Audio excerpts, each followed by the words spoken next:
Okay, welcome to our August board meeting. We'd like to call this meeting to order.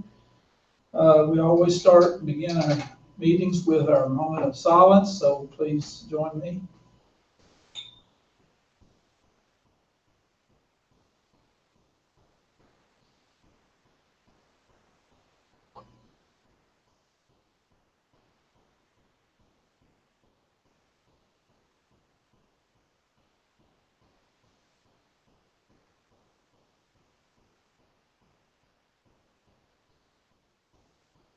Okay, thank you. Okay, B is pledge allegiance to the flag. I pledge allegiance to the flag of the United States of America and to the republic for which it stands, one nation, under God, indivisible, with liberty and justice for all. Thank you. Next item is C is adopt the agenda. Mr. Superintendent, do you have any changes to our agenda? No, sir. We have a motion to adopt the agenda as Make presented. motion to adopt the agenda. Mr. McQuarrie makes the motion. Do I have a second? Second. Second by Mr. Hurd. Questions? All in favor? All were in favor. Communications, we have any updates?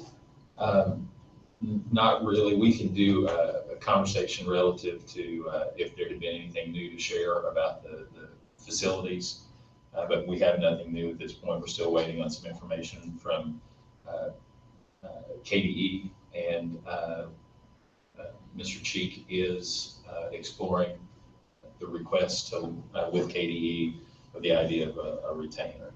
So once we have more information on that, we'll tell you. Let me ask the question right there at this point. When we talk about a retainer, it's a contract, and he understands everything that we want to put in there, from fees to side jobs, and he would be our architect on projects as well as other things that we have to do. So if you as a board made the decision to hire them and then do the retainer piece that you're talking about, then the way he's approaching it with KDE is to ask to ensure that there is a fee structure that would never cost you more than what the maximum is with KDE, but could cost you less. So that's the conversation he's having. So we'll see what he gets from there. Very good. Thank you. Okay, moving on. B is SBDM minutes in your packet. We have tab 1 in your Sorry. packet. Tab 1. You just have all of the minutes from GCHS, which were several: CDR, LES, and Paint Lick. So just information for you. Questions from the board on the minutes? Okay, C is audience comments. Chris, do we have listeners? Do you hear me, Chris? Yeah, we haven't had anybody sign up. Nobody signed up. Okay. Board members, comments, questions, communication?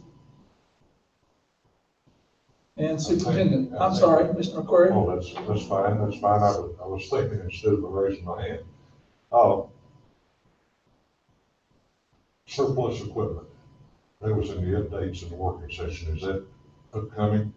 No, you took the action on Monday, Oh, so okay. you're done. You're good. That's good enough. That was sufficient. Yeah. Okay, thank you. Mm-hmm. Okay, E is Superintendent.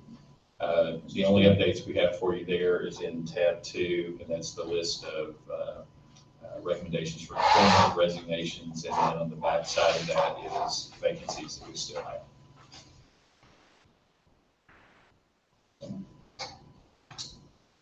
Reports, treasurer's report. It's the same treasurer's report that you all reviewed on Monday. Following Monday's meeting, due to the question relative to Fund 2, we've started putting together some information so that we can share with you around that. That will include a historical view of Fund 2 so that you can compare where we currently are with where we've been at other times back through the history of our current financial officer. And we've also put together a list of all of the items that are part of Fund 2 that will include dollar amounts and things of that nature. So you'll have a clearer understanding of exactly what that is. Very good. You know, I want to clarify my concern there. I've watched this Fund 2 balance primarily over the last 6 or 7 months, and it's always been negative, and the last time it grew a little bit. And it really concerns me because this is untrying times, and I just don't want to get into federal government's not, giving us the money at some point, because federal government, state governments are, at some point, all school boards are going to be faced with a shortfall. I just can't see the economy continually gather up where we are with population and so forth. So I'm really concerned that we don't get to, at some point, we have a negative balance and we get caught in a shortfall. It means, who that falls back on. It falls back on us as a board, and we sure don't want to lay off teachers or nothing like that. So that's my concern. Sure. One of the things that I'll share with you tonight is, I think we referenced it the other night, maybe we didn't reference it clearly enough, is with the CARES Act, it's going to be an extended amount of money this year. So whatever your normal Fund 2 would look like for the world of reimbursement, there's going to be an add-on to that, because CARES money was not money that you've looked at before. So while we'll receive that money, there may be a point in time where we're carrying it forward for more than 1 month. It could go for 2 or 3 months, and so that's going to add to the number. We're happy to keep you informed about what's going on with that, because we anticipate all of that coming in. As Mr. Wood said, that's then us having to make a purchase and then wait on the reimbursement. I think we're pretty close to having completed most of the purchases that we're making through the CARES dollars. There's some still out there, but what we'll show you is, again, the historical references that you have, and we'll be able to show you that there are months. There's a month in the last 2 years where it was around $20,000, and there was a month where it was close to $600,000. So where you are right now is in between that. And so I think we can keep you pretty well up to speed on exactly how that process is coming and our dependency on the government to do the reimbursement. But you'll have some good information prior to the next board meeting. I have a financial question that's related to budgets. When we built the budget that we're operating under now, we had no idea COVID-19 was going to happen. And so I'm curious if the district has been able to shift money or find funds from anywhere, extra funds for the schools to support the distance learning. So there's a fair amount of technology and equipment that you have to have it if you're going to teach virtually or online. So have we been able to give our schools any additional money to buy things like microphones and headsets and video webcams and those kinds of pieces of equipment that they would need to teach from home? So, well, since we're not teaching from home, that's not been an issue for us. And so those individuals who wanted to add additional pieces, we've tried to support that. We allocated a pretty decent chunk of money from the CARES side for interactive panels. And one of the things that we're trying to do, and with any of the money that we're spending relative to CARES, is to make sure that it's a sustainable piece. So what we don't want to use it for are personnel decisions, because then if we added personnel using CARES money, when the CARES money goes away, personnel would go away. But if we can make purchases of equipments and things that we can keep, then it becomes a sustainability piece for us that we can live with. So there have been purchases through some site-based funds for additional cameras to go into some of the schools. And last year, there was some carryover from SBDM, so that funding was able to help them with that. So I think we're in pretty good shape with that. If we've gotten a request for something that we've said no to, I can't remember what that was. I just wondered if we found money in the budget somewhere to support Well, a buying big those chunk pieces of of it, big equipment. chunk of it is in that CARES area. And we used the GEARS money, which was specific to areas like technology, to do the Chromebook purchases. So that allowed us to have money that would have gone to the Chromebooks available in another area, because Chromebooks would have been coming out of the general fund, so we didn't have to do that this time. Other questions? Okay, so we'll move to the district cybersecurity report.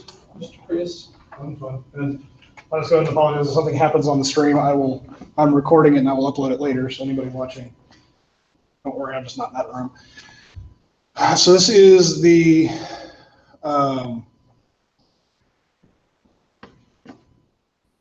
report I am required to give to you all every year. This is not the page I wanted.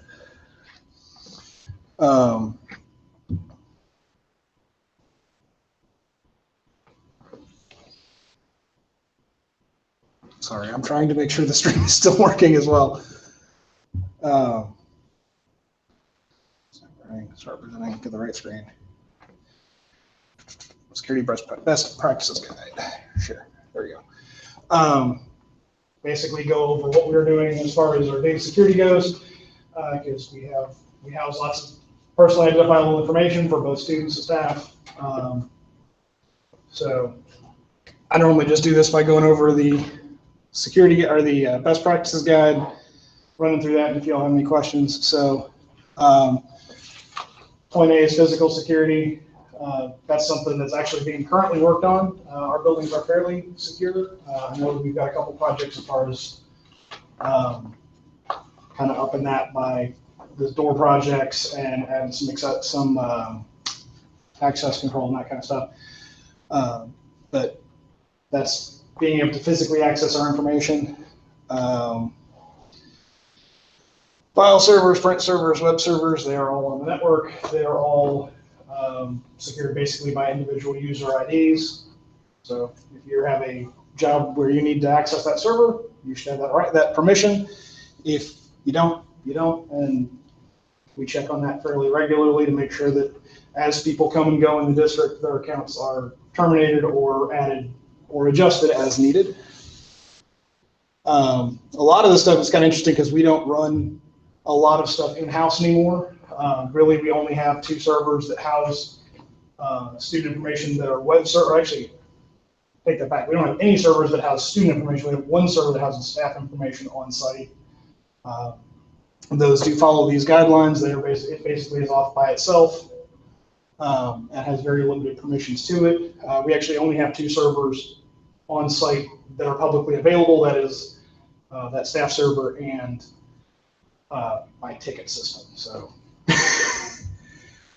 we do limit uses to those servers. We have separated our public-facing servers from our local servers.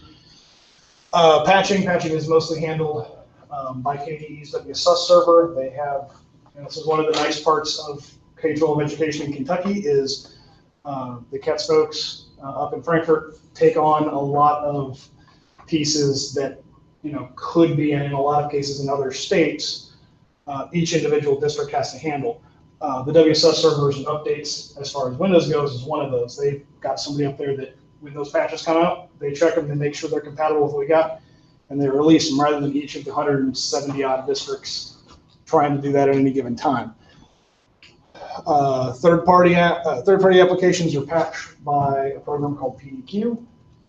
Basically, when a new patch comes out for Chrome, Firefox, Flash, whatever, it's usually on the machines within a day or 2. Another one of KDE's services is they provide and do a lot of the management for, although we do some of the management for our antivirus, which is McAfee. We install that on everything. Actually, one of our big achievements this year was switching from Office 365 to Gmail as our mail client. Both of those are very strong email clients or email services.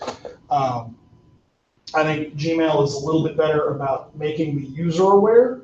Both of them do about potential threats as far as emails that come in that say, hey, this is an email from your principal, please send me all of this data. And it's going to say, this name looks like someone in your organization, but it's not, because it can recognize that address. So that is a handy thing we have. Let's see.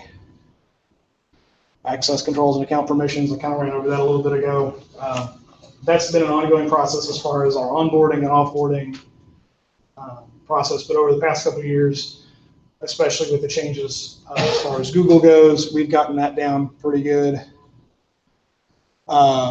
Limiting machines to admins, that's been standard practice for quite a while. Basically, it's me and I've got 1.5 other guys. We do all the installs, the admin stuff. It works out pretty well. But the big part there is it limits attacks that can come in. Someone operating as not a administrator is a lot less likely to have malware, particularly ransomware installed. And then passwords, it's really interesting. This hasn't been updated since KDE changed their password policy for us. But at the end of last year, we upped our password policy for staff to a 15-character password that rotates every 180 days. So our passwords should be significantly better. So that is the best practices there. I do try to send that information to our folks about potential threats. Giving out passwords is one of the big things that always terrifies me. People trying to, I can harden these machines as hard as possible, but if somebody gives out the information, it gets a little hairy. But that's done primarily just through sending out stuff and educating people. That is what I normally go over. So if y'all have any questions, comments, concerns, let me know. I've got two. How many, does all our employees have an email? I know Most all of our employees have an email. All of our teachers do. All of our day-to-day staff in the buildings do. Not all of our subs do. Not all of our bus drivers do. If they need one, they want one, they go through their school, they ask, I'll set them up. I do try to keep, the reason we don't automatically make those accounts is because a lot of them will sit stale. I've had a lot of driver and sub accounts that they don't use it, never have needed to. They just sat stale. A stale account is an attack vector. That's a place where somebody can work at that account, work at that account, work at that account. Nobody's watching it. It's a place somebody could get in. So we try to keep those to a minimum. Like I said, anybody that needs an account, speak up when we have it. the other question is just how much KDE, from the previous world here, we relied on KDE for some information and we didn't get a whole lot. So are we just in a cloud of our own, or are we moving? It used to go, everything went to KDE. Yeah, effectively, there are a couple of KDE folks that are barking in my head going, don't say too much because you're on camera. Yeah, we get our connection comes from KDE. In a roundabout way, all districts connect to the same network and connect up to KDE. There are a lot of shared services that they handle. Like I said, that in some other districts, not districts, some other states, they don't. I'll tell you right now, without KDE's support, there is zero chance we could manage this with 2.5 people. To be honest, that's fun as it is, but without their services, we wouldn't be doing anything. Well, that's exactly where I was pointing my question to, because knowing what KDE did in the past, and then I didn't feel that way a year ago when we were asking KDE for a lot of information, but that is still out there, so KDE is still. They do a lot of stuff. I'll make a couple of them really happy. Yeah, we have in Kentucky, we were the first state to have all of our schools connected. And that was a state effort to make that happen 20 plus years ago. So they've provided quite a bit of services. Now, there's also times where, and I know this gets brought up in other sectors too, with technology as well. There are times where they say, no, that's a district decision. That needs to be handled by the district. And sometimes those decisions, sometimes it is a district decides a couple months later, it's no, we're deciding, or it'll flip flop. So, but that's kind of wrangling the beast, you know, when you talk about trying to do stuff for 170, 171 now. 171. Yeah, when you try to do that, you can provide a lot of services and get a lot of bang for your buck. But, you know, when one of those is Garrard, one of them is Barberville, one of them is Jefferson, you can also step on a lot of toes by trying to get everybody in there. So, Other questions? Anybody? Do we need to approve this? Just nope, it is a KRS something, some numbers and letters that say we have to do this. Okay, let me go back Okay, to thank you. hopefully monitoring. Four is consent agenda. We have two items on there. Minutes of the July 13th, July 16th, and then the approved treasury report. I'd recommend you approve those. I'll make a motion to approve the consent agenda. Dr. Lamb makes the motion. Do I have a second? Second. Second by Brother Jerry. All in favor? I'm going to vote for that. I wasn't at the July 13th meeting.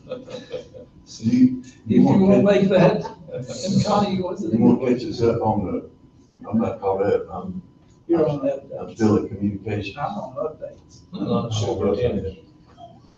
approve the opening of the school. You should be on the opening of schools, so that's why we told you we're experimenting with this tonight rather than living with it, so.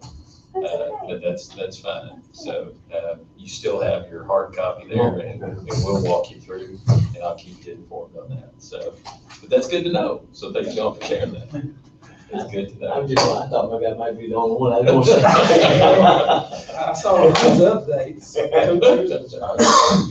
So you're still not an approved opening of school? Okay, you are. Okay.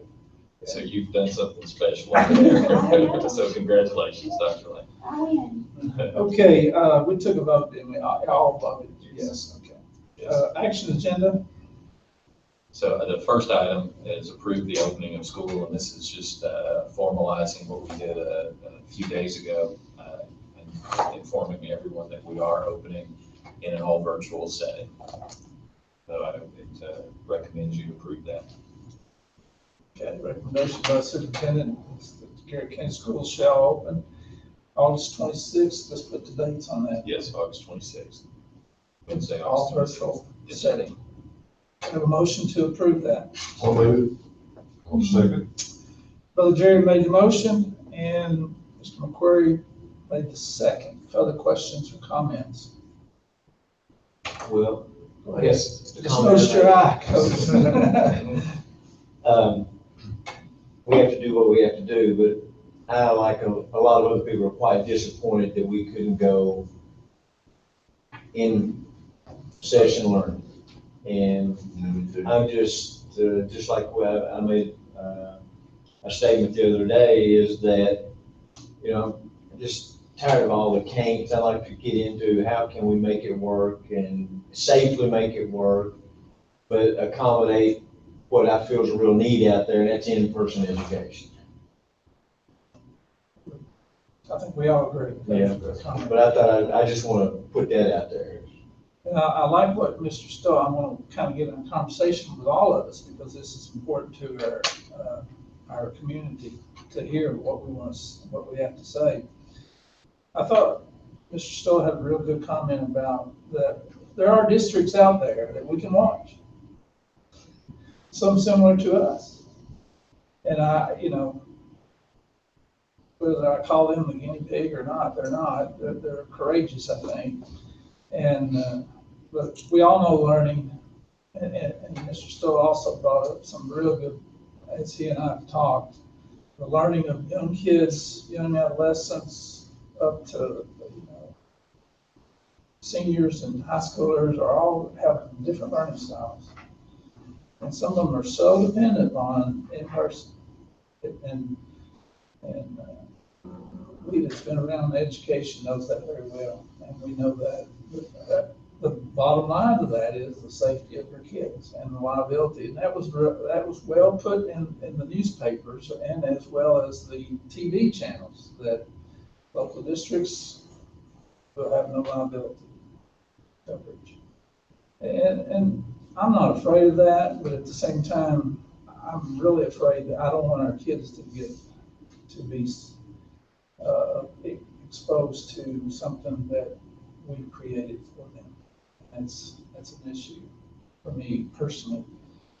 So I agree. The learning for us here in public education relies heavily on in person. But I think we're at a time that we can watch some districts and see some time. So we kind of give this to everybody, August 26th to September 28th. 28th would be the first day that we can come back based on the We current basically have a recommendations. month to look at, Unless it changes. unless it changes. I agree with you that with all the different opinions on what's best for school boards to do, and the opinion that school boards will make the decision, or would have someone step in and make the decisions for the school board and say, if you don't do what is recommended, then you will be liable. That is kind of hard to comprehend how that's the best thing for children, especially when we spend so much time preparing for face-to-face. But we also, I think, need to look at, are we doing, and I say it's a collective we, mostly, is the cure worse than problem?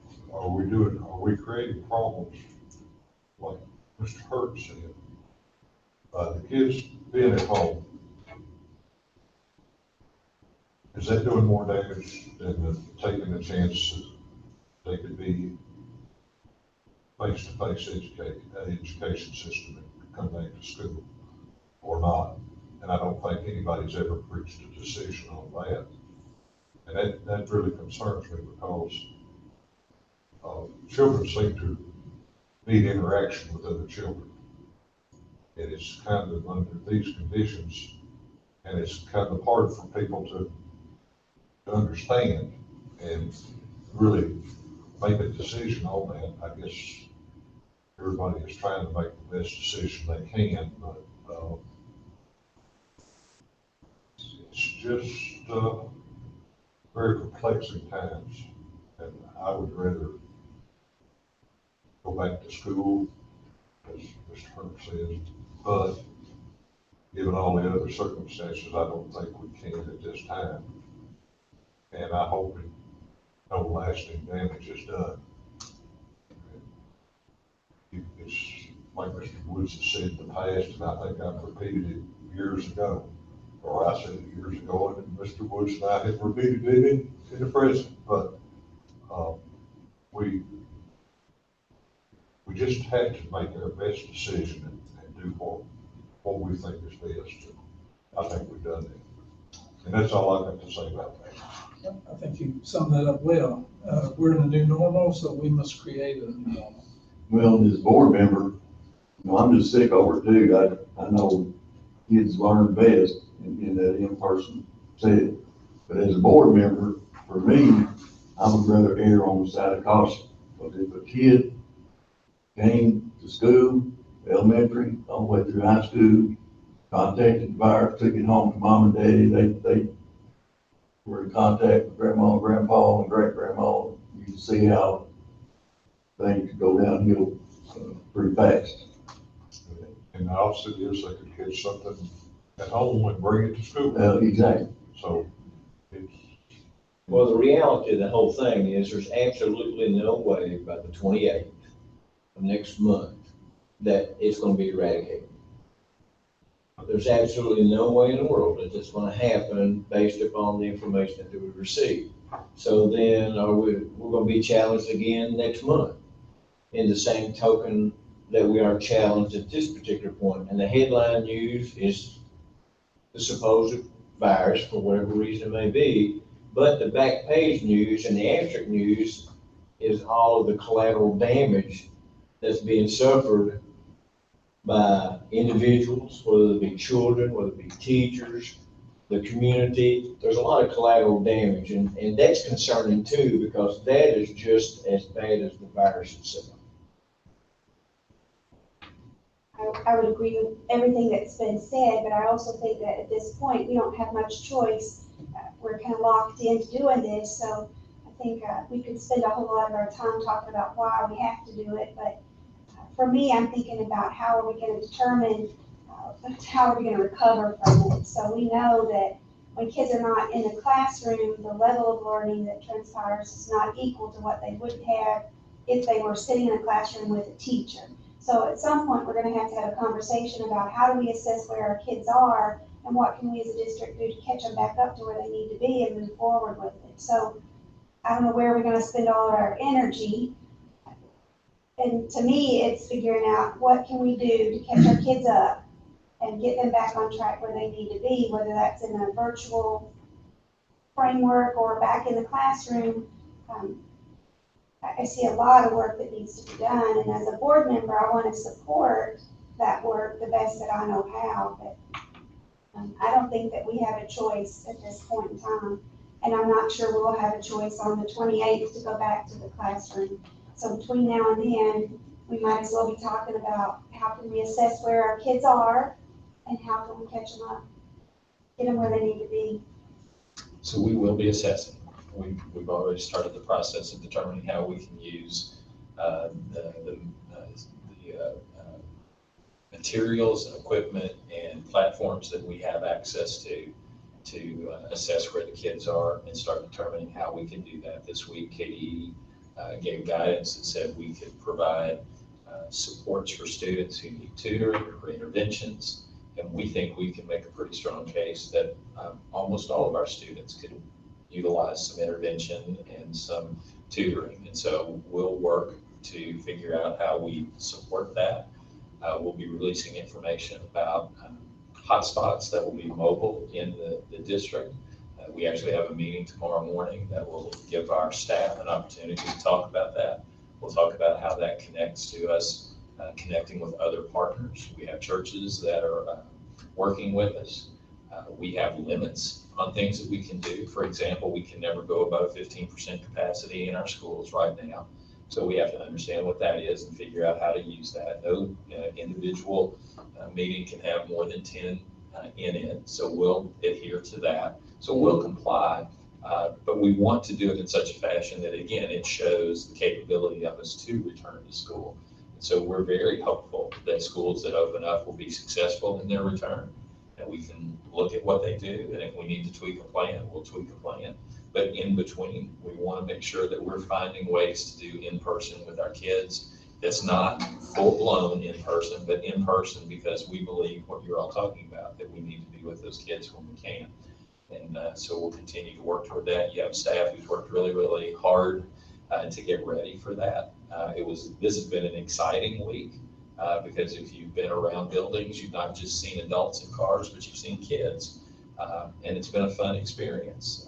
It's been rejuvenating for a lot of our staff because that's why they do what they do. It's to be with kids. And it's been a long time for them to have not been with kids. So it's been a really, really good week, really exciting. I think our staff is working incredibly hard to figure out how to be the best providers of instruction in a virtual environment that they possibly can. I don't have anything negative to say about any of our schools and what they're working to pull off to make this happen. And I appreciate so much how the teachers and how the administrators have teamed together to figure out how to make this happen in a way that will be productive for them. Having said all of that, we still need to make the decision to start the way we're going to start because it's the appropriate thing to do right now. And I'm optimistic and hopeful that by the time we come to the end of September, that there will be some new decisions that have been made that will allow us to really look at what our options could be. And I think that that's what it comes down to. So regardless of what our decision is today, it'd be nice to be able to make a decision in September that was our decision, not somebody else's decision. And so that's what we'll hope for. No predictions. That's not what we're here for tonight. That's not going to happen. So again, I would just encourage you to make the decision to allow us to move forward with the virtual. So one thing I'm hearing on the 15%, and I'm sure this has been discussed, is like, okay, let's say Paint Lick.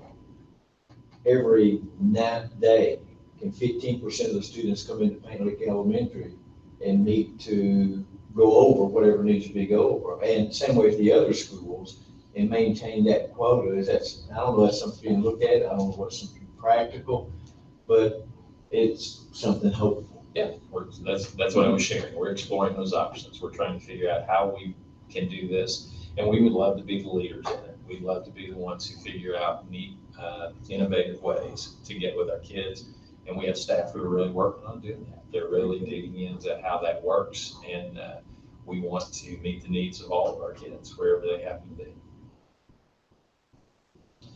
Okay, the motion's been made and it's been seconded to begin virtual, how'd you call it, all virtual? Everybody starting with the virtual distance learning, interactive distance learning for all. There you go.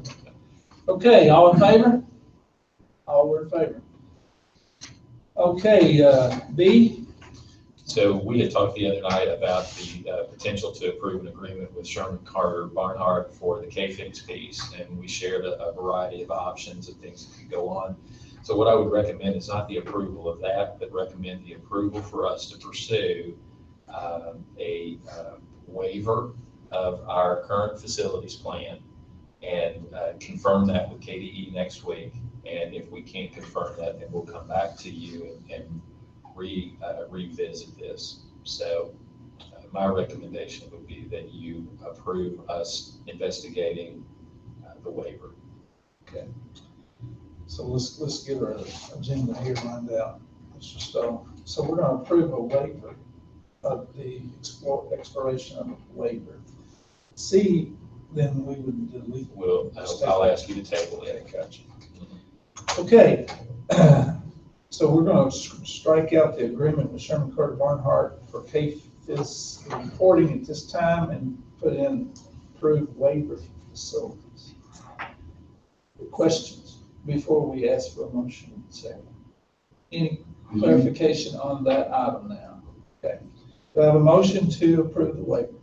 The exploration of the waiver. Did you have it written down? Like it was supposed to. Yeah. I'll make a motion that we move forward with requesting a waiver. Okay, that's right. From A the waiver. organization. Now I got that. Developing a new district facilities plan this time. Okay, Trish, do you have all that? New facilities plan, A waiver development. for developing a waiver. We wanted to waive that. We do not want to develop a new district's facility plan. We wish to waive it, and let's move forward with that request. And I'll second that. Mr. Query, second. Okay, further discussions now on the item on the floor. Okay, if not, all in favor? All in favor.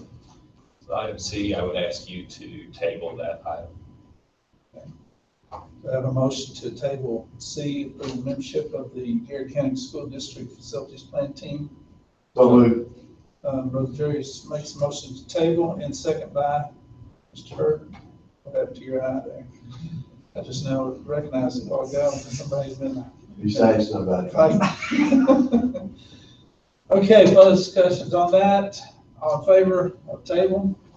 5-0, okay. D, Ask you to approve during this time of interactive distance learning and even when we return to in-person learning, locating buses at Paint Lick and Camp Dick Robinson for the purposes of safety measures that we'll need to take and for initiating runs during this time. So all I'm asking for really is approval to have buses located at CDR and Paint Lick. during this time. And you and Mr. Meredith will have the management of who's going and all that, so you're. That's part of our conversation All we're tomorrow, doing actually. is just proving it's okay. It's okay to put them there. Okay, do I have a motion to do that? I'll make that motion to approve the bus locations.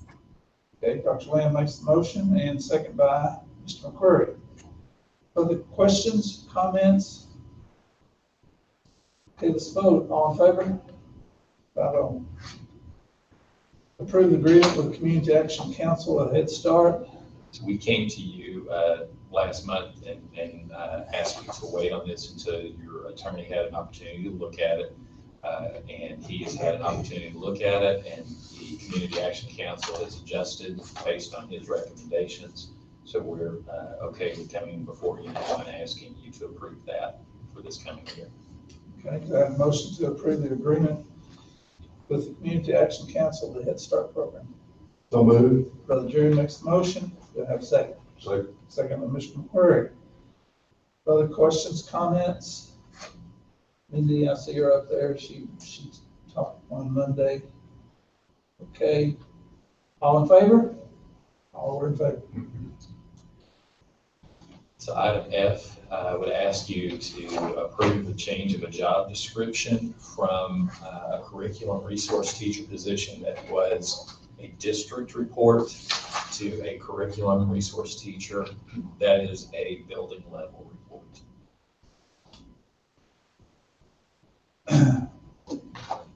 The one question that I forgot to ask on Monday on this particular one, do we have, what was that? Curriculum resource teacher. How many do we have in our district? Just that one? Or were there more? I think that that's the only one we currently have. I believe that's correct. Okay, so this person needs to be under that school. So any other persons that, or school councils could create that. It could, and it could be theirs. Could be theirs. Yes, sir. Okay, do I have a motion to approve the job description update from the district to a school position? So moved. Mr. McCreary's, he's on the phone now. Second by Mr. Hurd. Other questions, comments? All in favor? All were in favor. Item G, we would ask that you waive your own policy 3.121 to allow September 15th not to be the deadline for a rank change for 3 of our teachers, just so we can ensure that if there's any slowness at EPSB, that they're still able to get their rank change this year. Okay. Do I have a motion to waive the board policy 3.121? So moved. So Jerry makes the motion. Do I have a second? I'll second that. Second by Dr. Lamb. Further discussion, comments? All in favor? All were in favor? Item H is to consider a 1% across the board pay raise for all staff, save those who have received raises or salary increases earlier this year. Do I have a motion to consider a 1% pay raise for all staff, excluding those who have already received it? So moved. Mr. Hurd makes the motion. Do I have a second? That motion actually needed to include Yeah. that the 1% raise be retroactive to July the 1st to facilitate ease in the central office. So I'll make a motion that. I refer to the motion. Okay. Amend the So- motion. Don't get too much on it. Why don't you just keep the motion? I amend the motion to make it retroactive to July the 1st, 2020. Okay.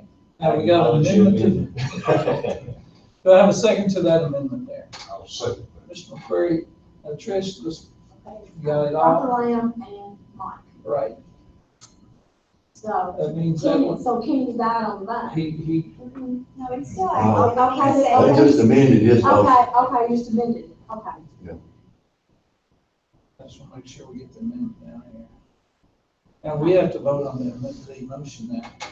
Okay, motion by Mr. Hurd that we give all staff 1% pay increase. Do I have a second on that one? I'll second. Second by Brother Jerry.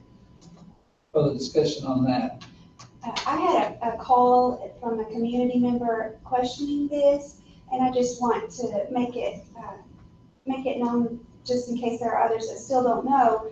We were able to negotiate a contract with a nursing service to provide nurses in our schools, and that generated a savings, and we're transferring that money that would have been spent on employing nurses in our schools. We're able to transfer that to this 1% raise across the board. So we're just taking money that we saved by contracting with an outside agency to provide nursing services in our schools and applying that to all staff in the district. So it's a win-win, and it really doesn't have any negative impact on the budget that we've already approved that we're working under, or the one that we're getting ready to start. So it's just a transfer of funds from one expense to another. Very good. Any other comments? We wish it could have been more than 1%. Yes. We did. Like every quarter. We would all agree with that. But this is trying times again, and undefined times, I guess is what we want to say. Okay, all in favor?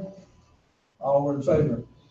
And Ask that you approve the Title IX sexual harassment interim update per board policy 01.5, which allows for an emergency read and having only one read of that tonight in order to have this in place.